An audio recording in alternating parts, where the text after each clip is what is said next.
ಆತ್ಮೀಯ H16 ನ್ಯೂಸ್ಗೆ ಅರ್ಥಾತ್ ಸೀತಾರಾಮ್ಗೆ ಸ್ವಾಗತ. ನಾನು ನಿಮ್ಮ ಯದು ಮಲ್ಲಪ್ಪ ಜೋದೇವರು. ವಿಶೇಷವಾಗಿ ಇವತ್ತು ನಾವು ಜಗದ 3ನೇ ನಂಬರ್ ಶ್ರೀಮಂತರಾಗ್ತಾ ಇದ್ದೀವ. ನಿಜವಾಗಿ ಇಡೀ ದೇಶದ ಪ್ರತಿಯೊಬ್ಬರು ಶ್ರೀಮಂತನಾಗ್ತಾ ಇದ್ದಾನೆ. ಇವತ್ತು ನಾವು ಬಡತನ ಎಲ್ಲ ಬಿಟ್ಟು ಮೇಲೆದ್ದು ಬಂದುಬಿಟ್ಟಿದ್ದೀವ. ಈಗ ಹೇಳ್ತಾರೆ ನಮ್ಮ ಮೋದಿಯವರು, ನಾವು 25 ಕೋಟಿ ಜನ ಬಡವತನದ ಮೇಲೆ ಎತ್ತಿದ್ದೀವಿ ಅಂತ. ನಿಜವಾಗಿ ಸತ್ಯನ ಕರೆನಾ ಇದೆಲ್ಲ? ಯಾಕಂತಂದ್ರೆ ಇವತ್ತು ಉದ್ಯೋಗಗಳಿಲ್ಲ, ಉದ್ಯೋಗ ಸಿಗ್ತಾ ಇಲ್ಲ, ಯಾವ ಇಂಡಸ್ಟ್ರಿ ನಡೀತಾ ಇಲ್ಲ. ಎಲ್ಲರೂ ಇಂಪೋರ್ಟ್ ಎಣ್ಣೆ ಇಂಪೋರ್ಟ್, ಬಟ್ಟೆ ಇಂಪೋರ್ಟ್, ಎಲ್ಲ ಈಗ ಎದಕ್ಕೆ ಇಂಪೋರ್ಟ್ ಟೆಕ್ನಾಲಜಿಗಳಂತ ಮುಗಿದೋಯ್ತು. ಇಂಪೋರ್ಟ್ ಮೇಲೆ ನಾವು ಬದುಕ್ತಾ ಇದ್ವಿ. ಇವತ್ತು ನಮ್ಮ ರೂಪಾಯಿ ಮೌಲ್ಯ ಡಾಲರ್ ಮುಂದೆ ಏನಾಗಿದೆಪ್ಪ ಅಂತಂದ್ರೆ 87 ರೂಪಾಯಿ ಆಗಿದೆ. ನೀವು ಎಕ್ಸ್ಚೇಂಜ್ ಮಾಡ್ಲಿಕ್ಕೆ ಹೋದ್ರೆ 89-90 ರೂಪಾಯಿ ತನಕ ಆಗ್ತದೆ. ಅಂದ್ರೆ ಈ ಥರ ಅರ್ಥ ಅಂತ. ಈ ಪರಿಸ್ಥಿತಿ ಇವತ್ತು ಯಾಕೆ ಬಂದು ನಮಗೆ? ಒಂದು ನಾವು ಉನ್ನತ ಸ್ಥಿತಿಗಿದ್ರೆ ಡಾಲರ್ ಮುಂದೆ ಇಷ್ಟೊಂದು ಕೆಳಗೆ ಬೀಳ್ತಾ ಇದ್ದೀವಿ ಅನ್ನೋದನ್ನು ನಾವು ವಿಚಾರ ಮಾಡಬೇಕಾಗಿದೆ. ಯಾಕಂದ್ರೆ ನಮ್ಮಲ್ಲೇ ನಾವು ಕೋರ್ ಸೆಕ್ಟರ್ ಅದೇನು ಕರ್ಕೊಳ್ತೀವಿ, ಅದನ್ನು ಮ್ಯಾನುಫ್ಯಾಕ್ಚರಿಂಗ್ ಸೆಕ್ಟರ್ ಅದೇನು ಕರ್ಕೊಳ್ತೀವಿ, ಅವು ಯಾವ ನಡೀತಾನೇ ಇಲ್ಲ. ಅವೆಲ್ಲ ನಡೀತಾ ಇದ್ದರೆ ಇವತ್ತು ಈ ಪ್ರಮಾಣದಲ್ಲೇ ನಿರುದ್ಯೋಗ ನಮ್ಮಲ್ಲಿ ಇರ್ತಿರಲಿಲ್ಲ. ನಿರುದ್ಯೋಗ ಹೆಚ್ಚಾಗಿದ್ದರಿಂದಾಗೆ ಬಡತನ ಹೆಚ್ಚಾಗಿದೆ. ಇವತ್ತು ಕೊಳ್ಳುವ ಶಕ್ತಿನೇ ಇಲ್ಲ ಅಂದಾಗ ಹೆಂಗೆ ಬದುಕುವುದು ಅಂತ. ಇದೇ ಮನಮೋಹನ್ ಸಿಂಗ್ರ ಕಾಲಕ್ಕೆ ನಾವು ಬಿಟ್ಟು ಹೋಗೋ ಮುಂದೆ 62 ರೂಪಾಯಿ ಆದಾಗ $1 ಎಷ್ಟೊಂದು ಕೂಗಾಡಿದ್ವಿ ನಾವು. ನಮ್ಮ ಅಂದಿನ BJP ಅವರಾಗಿರ್ಬೋದು ಅಥವಾ ವಿರೋಧ ಪಕ್ಷಗಳಾಗಿರ್ಬೋದು, ಎಷ್ಟೊಂದು ತೊಂದರೆ ತೆಗೆದುಕೊಂಡಿದ್ದೀವಿ, ಎಷ್ಟು ಚೀರಿದ್ದೀವಿ. ಇವತ್ತು 87-82 ರೂಪಾಯಿ ಆಗ್ತದೆ. ಮತ್ತು ನೀವು ಎಕ್ಸ್ಚೇಂಜ್ ಮಾಡ್ಬೇಕಾದ್ರೆ 90-190 ಆಗೇ ಬಿಡ್ತದೆ. ಇನ್ನು 100 ಆಗೋದಿನ ದೂರ ಇಲ್ಲ, 10 ರೂಪಾಯಿ ಅಷ್ಟೇ ಉಳಿದದ. ಅಂದಾಗ ನೀವು ಬರೀ ಇಂಪೋರ್ಟ್ ಎಲ್ಲ ಇವತ್ತು ನೀವು ಎಣ್ಣೆ ಇಂಪೋರ್ಟ್ ಮಾಡ್ಕೋಬೇಕು. ಈ ತೈಲರು ಖಾದ್ಯ ತೈಲ ತರಿಸ್ಕೋಬೇಕಾಗ್ಯದ. ಪೆಟ್ರೋಲ್ ಅಷ್ಟೇ ಅಲ್ಲ, ಪೆಟ್ರೋಲ್ ಡೀಸೆಲ್ ಅಂತಿ ಹೊರಗಿಂದ ತರಿಸ್ಲೇಬೇಕಂತ ಪರಿಸ್ಥಿತಿ. ಅದೇನೋ ನಮ್ಮ ಪುಣ್ಯಕ್ಕೆ ನಡಕ ಸ್ವಲ್ಪ ಇದರಿಂದ ರಷ್ಯಾದಿಂದ ಒಂದಿಷ್ಟು ಕ್ರೂಡ್ ಆಯಿಲ್ ಬರ್ತಾಯಿತ್ತು ಸ್ವಸ್ಥದಲ್ಲಿ. ಈಗ ಅದು ಪ್ರಾಬ್ಲಮ್ ಹಿಡಿಯೋದು ಸಾಧ್ಯತೆಗಳಿದ್ದಾವೆ. ಯಾಕಂದ್ರೆ ಟ್ರಂಪ್ ಈಗಾಗಲೇ ಬಂದಿದ್ದಾರೆ.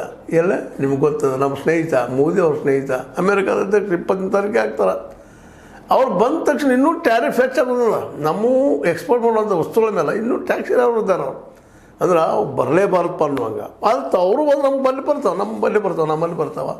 ಅವು ಸಿಕ್ಕಾಪಟ್ಟೆ ಟ್ಯಾಕ್ಸ್. ಅಂದ್ರೆ ಹೇಳೋ ಅರ್ಥ ಏನಪ್ಪ ಅಂತಂದ್ರೆ ಎಲ್ಲ ನಾವು ಎಕ್ಸ್ಪೋರ್ಟ್ ಮಾಡೋದು ಭಾಳ ಕಡಿಮೆ ಆಗ್ಲಿಕ್ಕೆ ರೀ. ಎಕ್ಸ್ಪೋರ್ಟ್ ಮಾಡಿದಾಗಲ್ರಿ ನಮ್ಗೆ ಬರೋಂಥ ದುಡ್ಡು ಬರೋದು. ಎಕ್ಸ್ಪೋರ್ಟ್ ಮಾಡಲಿಕ್ಕೆ ದುಡ್ಡು ಎಲ್ಲಿದು ಬರ್ತದೆ? ಮತ್ತು ನಾವು ಎಲ್ಲನೂ ಇಂಪೋರ್ಟ್ ಮಾಡಿ ತಗೊಳ್ತಾ ಇದ್ವಿ. ಇಂಪೋರ್ಟ್ ಮಾಡೋದ್ರಿಂದಾಗೆ ನಮ್ಮ ನಾಣ್ಯವನ್ನು ನಾವು ಕೊಡಬೇಕಾಗ್ತದೆ, ನಮ್ಮ ಹಣವನ್ನು ಕೊಡಬೇಕಾಗ್ತದೆ. ಹಣದ ಮೌಲ್ಯ ಆಟೋಮೆಟಿಕ್ಕಾಗಿ ಅಪಮೌಲ್ಯಗೊಳ್ತದೆ. ಹೀಗಾಗಿ ಇವತ್ತು 87-88 ರೂಪಾಯಿ ಆಗಿದೆ $1. ಇದೇ ಮುಂದುವರೆದ್ರೆ ಸಹಜದ. ಇಲ್ಲಂತ ನೋಡ್ರಿ, ನಾವು ಏನಪ್ಪ ಅಂದ್ರೆ ನಮ್ಮ ಅಧಿಕಾರದಲ್ಲಿದ್ದಂಥ ನಮ್ಮ ಸರ್ಕಾರಗಳು ಏನು ಮಾಡಲಿಕ್ಕಿದ್ದಪ್ಪ ಅಂದ್ರೆ ಗೆಲ್ಲೋದು ಮುಖ್ಯಪ್ಪ ನಾವು ರಾಜಕೀಯವಾಗಿ. ಮುಂದೇನಾಗ್ತದೆ. ಆದರೆ ಅರ್ಥವ್ಯವಸ್ಥೆ ಹಂಗಿಲ್ಲ. ಅರ್ಥವ್ಯವಸ್ಥೆ ನೀವು ಗೆಲ್ಲಿಸ್ಬೇಕಾದ್ರೆ ನೀವು ಬುದ್ಧಿವಂತರು ಬೇಕು. ಬುದ್ಧಿವಂತರು ಅಷ್ಟೇ ಅಲ್ಲ, ಈ ದೇಶದ ನರನಾಡಿಗಳನ್ನ ಅರ್ಥ ಮಾಡ್ಕೊಂಡಿರ್ಬೇಕು. ಅಂದಾಗ ಮಾತ್ರ ಸಾಧ್ಯದ. ಅರ್ಥ ಮಾಡ್ಕೊಂಡು ಪರಿಹಾರ ಹುಡುಕುವಂಥದ್ದಿರಬೇಕು. ಬರೀ ಬಾಯಲ್ಲಿ ಹೇಳೋದಲ್ಲ ಗುಡ್ ಗವರ್ನೆನ್ಸ್ ಅಂತೇಳಿ. ಅದನ್ನು ಮೀರಿದಂಥದ್ದು. ಅದಕ್ಕಾಗಿ ಇವತ್ತು ಮೋದಿಯವರು ಪೊಲಿಟಿಕಲ್ ಎಕಾನಮಿ ಮಾಡಲಿಕ್ಕೆ ಹೊರಟಿದ್ದಾರೆ. ನಾವು ಹೇಳೋದು ಅಷ್ಟೇ, ಹೇಳೋದು ಸುಳ್ಳುಗಳ ಮೇಲೆ ಸುಳ್ಳು ಹೇಳ ನಂಬಿಸ್ಲಿಕ್ಕೆ ಪ್ರಯತ್ನ ಮಾಡೋದು. ಅದು ಎಲ್ಲಿಯೂ ನಂಬ್ತಾ ಇದ್ದಾರೆ. ಇವರು ಉದ್ಯೋಗ ಇಲ್ಲಲ್ಲ, ಸೃಷ್ಟಿ ಆಗ್ತಾಯಿಲ್ಲ. ಯಾವ ಪ್ಲ್ಯಾನ್ ರೂಪ ಮಾಡಿದ್ದಾರೆ ಉದ್ಯೋಗ ಸೃಷ್ಟಿಗೆ? ಎಂಥ ಪ್ಲ್ಯಾನ್ ರೂಪ ಮಾಡ್ತಾ ಇದ್ದಾರೆ ಇವರು? ಮಾಡಿದ್ದು ಇಲ್ಲಿವರೆಗೆ ಕಾರ್ಪೊರೇಟ್ ಪ್ಲ್ಯಾನ್ ಒಂದು. ಕಾರ್ಪೊರೇಟ್ಗಳಿಗೆ ಇಡೀ ಇಂಡಸ್ಟ್ರಿಗಳೆಲ್ಲ ಆಫೀಸ್ ಹೋಗ್ಬಿಡೋದು, ಮ್ಯಾನುಫ್ಯಾಕ್ಚರಿಂಗ್ ಅಥವಾ ಇನ್ನುಳಿದೆಲ್ಲ ಕೋರ್ ಸೆಕ್ಟರ್ನೆಲ್ಲ ಅವ್ರ ಕೈ ಕೊಟ್ಟುಬಿಡೋದು. ವಿದ್ಯುತ್ ಅವ್ರ ಕೈಗೆ, ಕಲ್ಲಿದ್ದಲು ಅವ್ರ ಕೈಗೆ, ಕಬ್ಬಿನ ಅವ್ರ ಕೈಗೆ, ಮತ್ತೊಂದು ಅವ್ರ ಕೈಗೆ, ಕಾಡು ಅವ್ರ ಕೈಗೆ, ನೀರು ಅವ್ರ ಕೈಗೆ, ನಾವು ಅವ್ರ ಕೈಯಾಗ ಒಪ್ಪಿಸಿ ಅವರೆಲ್ಲ ನಮ್ಮ ಉದ್ಯೋಗ ಕೊಡ್ತಾರೆ. ಉದ್ಯೋಗ ಎಷ್ಟು ಉದ್ಯೋಗ ಕೊಟ್ಟರು? ಈಗ ಸಾಕಷ್ಟು ಚರ್ಚೆ ಮಾಡಿರೋ ಒಬ್ಬ ಅದಾನಿಯವರು 38-40 ಸಾವಿರ ಜನಕ್ಕೆ ಉದ್ಯೋಗ ಕೊಟ್ಟಿದ್ದಾರೆ ಇವತ್ತು. ನಾವು ಅವ್ರಿಗೆ ಮತ್ತು ಅವ್ರ ಜೊತೆಗಾರರಿಗೆ 32 PSUಗಳನ್ನು ಕೊಟ್ಟಿವಿ. ಅವರು 13 PSUಗಳನ್ನು ತೊಗೊಂಡಿದ್ದಾರೆ. PSU ಅಂದರೆ ಪಬ್ಲಿಕ್ ಸೆಕ್ಟರಲ್ಲಿ ಬರ್ತಿರುವಂಥ ಉದ್ಯಮಿಗಳು. ಅವನ್ನ ತೊಗೊಂಡಿದ್ದಾರೆ. ನಾವು ಲಾಭ ಮಾಡಿ ತೋರಿಸ್ತೀವಿ, ಉದ್ಯೋಗ ಕೊಡ್ತೀವಿ ಅಂತೇಳಿ ಇವತ್ತೆಲ್ಲರೂ ಡಾಮಾಡೋರು. ಇನ್ನು ಅಗ್ರಿಕಲ್ಚರ್ ಒಂದು ಒಕ್ಕಲ್ತನ ಕೊಡುವ ಲೆಕ್ಕದಲ್ಲಿದ್ದಾರೆ ಅವ್ರ ಕೈಯಾಗ. ದೇಶ ಆರ್ಥಿಕವಾಗಿ ದಿವಾಳಿ ಎದ್ದು ನೆಂದು ಇದ್ದಿರಬಾರ್ದು ಮೇಲೆ. ಈ ಪರಿಸ್ಥಿತಿಗೆ ಇವತ್ತು ನಮ್ಮ ಮೋದಿ ನಿಲ್ಲಿಸ್ತಾ ಇದ್ದಾರೆ. ನಾವು ರಾಜಕೀಯವಾಗಿ ಅವ್ರ ಬಗ್ಗೆ ನಾವೇನು ಹೇಳ್ಬೋದು ಇಲ್ಲ, ಧಾರ್ಮಿಕವಾಗಿ ಜಾತಿ ಹೆಸರಿನಲ್ಲಿ ಅವ್ರು ಗೆಲ್ತಾ ಇದ್ದಾರೆ. ಗೆಲ್ಲುವುದರಿಂದಾಗಿ ಎಲ್ಲ ಸಮಸ್ಯೆಗಳು ಸಾಲ್ವ್ ಆದಂತಲ್ಲ, ಗೆಲ್ಲುವ ಹಿಡಿತವನ್ನು ಸಾಧಿಸಿದ್ದಾರೆ. ಮತ್ತು ವಿರೋಧಿಗಳು ಇಲ್ಲ ಅವರಲ್ಲೇ. ಏನೋ ಒಂದು ಸ್ವಲ್ಪ ರಾಹುಲ್ ಗಾಂಧಿ ಎದ್ದಿತ್ತು ಆಗ್ಬೋದಿತ್ತು ಅನ್ನೋಂಥ ಮೂಡಿದಾಗನ ಈ ಇಂಡಿಯಾ ಇನ್ನುಳಿದ ಸಂಘಟನೆ ಪ್ರಾದೇಶಿಕ ಪಕ್ಷಗಳು ರಾಹುಲ್ ಗಾಂಧಿ ಅವರು ಹಿಂದಿನಿಂದ ಸ್ವಲ್ಪ ಸ್ವಲ್ಪ ಸ್ವಲ್ಪ ಸ್ವಲ್ಪ ಅವರು ಮಮತಾ ಬ್ಯಾನರ್ಜಿ ನಾನು ಲೀಡ್ರು, ಅದೇ ಕಾಲಕ್ಕೆ ಇವರು ಏನಪ್ಪ ಅಂತ ಅಖಿಲೇಶ್ ಯಾದವ್ ನಾನು ಲೀಡ್ರ, ತೇಜಸ್ವಿ ಯಾದವ್ ನಾನು ಲೀಡ್ರ್ ಅಂತೇಳಿ ಏನು ಬೆಳೀಲಿಕ್ಕೆ ಇತ್ತು. ಈಗ ಮತ್ತು ಅರುಣ್ ಆಗಿದ್ದರಿಂದಾಗೆ ರಾಜಕೀಯ ಇದ್ದಂಥ ಒಂದು ಅರ್ಥವ್ಯವಸ್ಥೆ ಇತ್ತಲ್ಲ, ಆಟೋಮೆಟಿಕ್ಕಾಗಿ ರಾಜಕೀಯ ಹೆಚ್ಚಾಗಿ ಇವತ್ತು ವಿರೋಧ ಪಕ್ಷಗಳು ಇದ್ದಂಥ ಪರಿಸ್ಥಿತಿ ಬಂದ. ಮೋದಿಯವರು ಹೇಳ್ತಾರೆ ಅದು ಸತ್ಯ ಅನ್ನೋಂಥ ಪ್ರಸಂಗ. ಇವತ್ತು ನಾವು 5 ಟ್ರಿಲಿಯನ್ ಆಗಿದ್ವಿ ಅಂತ ಹೇಳ್ತಾ ಇದ್ದಾರೆ. 3ನೇ ಜಗತ್ತಿನ ಏನಪ್ಪ ಅಂತಂದ್ರೆ ದೇಶ ಹಾಕೊಂಡಿವಿ, 5 ಟ್ರಿಲಿಯನ್ ನಾವು ಮಾಡ್ತೀವಿ ಅಂತ ಹೇಳ್ಬೋದು ಬಂದರು. ಮಾಡ್ತೀವಿ ಅಂತ ಹೇಳಿದ್ರು 2020 ಅದೇನು ಮುಗೀತದೆ. ಈಗ ಜನವರಿ ಮುಗಿಲಿಕ್ಕೆ ಬಂತು. ಈ ವರ್ಷ ಮುಗಿದ್ರೊಳಗಾಗಿನ $1 ಟ್ರಿಲಿಯನ್ ಅಂತ ಹೇಳಿದಾರೆ. ಎಲ್ಲಿ ಸಾಧ್ಯದ್ರಿ? ಈಗ 3.5 ಟ್ರಿಲಿಯನ್ ಆಗಿದೆ. ಇಲ್ಲಿವರೆಗೆ ಪ್ರಯತ್ನ ಮಾಡಿ ಇನ್ನೂ $1.5 ಟ್ರಿಲಿಯನ್ ಎಲ್ಲಿ ತೊಗೊಂಬರ್ತಾರೆ ಇವರು? ಯಾವ ಸೆಕ್ಟರ್ನ ತೊಗೊಂಬರ್ತಾರೆ? ಯಾವ ಭೂಮಿಕೆಯಿಂದ ತೊಗೊಂಬರ್ತಾರೆ? ಎಲ್ಲದ ವಸ್ತುಗಳು ಎಲ್ಲಿ ಕೊಡ್ಲಿಕ್ಕೆ ಸಾಧ್ಯದ? ನಮ್ಮ ಸೊಸೈಟಿಗೆ ಮಾಡ್ಕೊಂಡು ನಾವು ಯಾವುದೋ ಒಬ್ಬ ಏಜೆಂಟ್ ಬಂದು ಎಲ್ಲೋ ಮಾಡ್ಕೊಂಡು ಹೋಗ್ಬಿಡ್ತಾನೆ. ಕಬ್ಬಿನ ಸೊಸೈಟಿಗೆ ಮಾಡ್ತಾ ಇದ್ವಿ, ನಾವು ಎಲ್ಲನೂ ಕ್ಲಿಯರ್ ಆಗ್ತಾ ಇದ್ವಿ. ಮತ್ತು ಆಹಾರ ಪದಾರ್ಥ ಮಾಡ್ತಾ ಇಲ್ಲ, ಬರೀ ಸಕ್ಕರೆ ಮಾಡ್ತಾ ಇದ್ದೀವಿ. ಸಕ್ಕರೆ ಎಷ್ಟು ದಿನ ತೊಗೊಳ್ತಾರೆ ನಮ್ಮಿಂದ? ಇವೆಲ್ಲ ಚಿಂತನೆ ಮಾಡಬೇಕಾಗ್ಯದ. ಈ ಅರ್ಥವ್ಯವಸ್ಥೆಯನ್ನು ಅರ್ಥವ್ಯವಸ್ಥೆ ಬದಲಾಯಿಸಿದ್ರೆ ಮಾತ್ರ ಹೊಸ ಹುಟ್ಟಲಿಕ್ಕೆ ಸಾಧ್ಯದ. ಆದರೆ ಈಗಿನ ಪರಿಸ್ಥಿತಿಗಳಲ್ಲಿ ಅಸಾಧ್ಯ.